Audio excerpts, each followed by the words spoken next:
Doble aksyon at solusyon dahil handog nila Mayor Arthur B. Robes at Congresswoman Florida Robes, katuwang ng City Health Office ang libreng flu vaccine para sa mga residente ng barangay Milian proper. Kahit tapos na ang bare months, hindi natin maikakaila ang lamig na dulot ng amihan. Dahil dito, mas inaasahan pa ang pagtaas ng mga respiratory illnesses ngayong malamig ang panahon.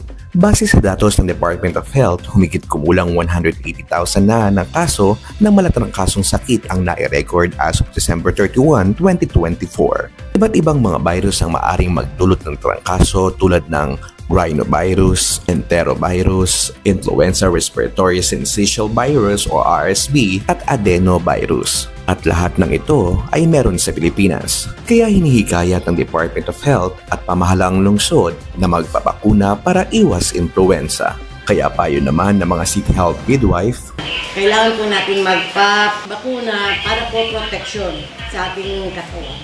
Kami po ay nag-i-encourage dun sa mga tao or nag-iikot na rin kami para po ma-flu namin yung mga 10 years old as.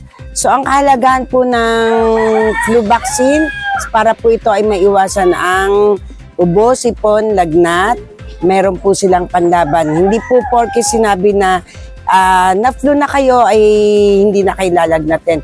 Kumbaga ito po ay protection para may panglaban siya. Ini-encourage po namin yung iba kasi po yung iba umaayaw, natatakot. Kaya po talagang masusi po namin talagang ini-encourage sila na mas maintindihan nila kung ano ang kalagayan ng flu vaccine. Kaya handog ng magkatuwang sa serbisyo Mayor Arthur B. Robes at Congresswoman Florida Robes, katuwang ng City Health Office ang libreng flu vaccine. Kaya magtungo lamang sa pinakamalapit na health center sa inyong lugar at magpa-flu vaccine dahil naniniwala ang pamahalaang barangay na ang pagbibigay na maayos na serbisyo ay dapat ramdam at diretso sa tao. Para sa Balitang Minuyan Proper, ako po si Darwin Bantayan, Barangay Public Information Office. Maraming salamat po.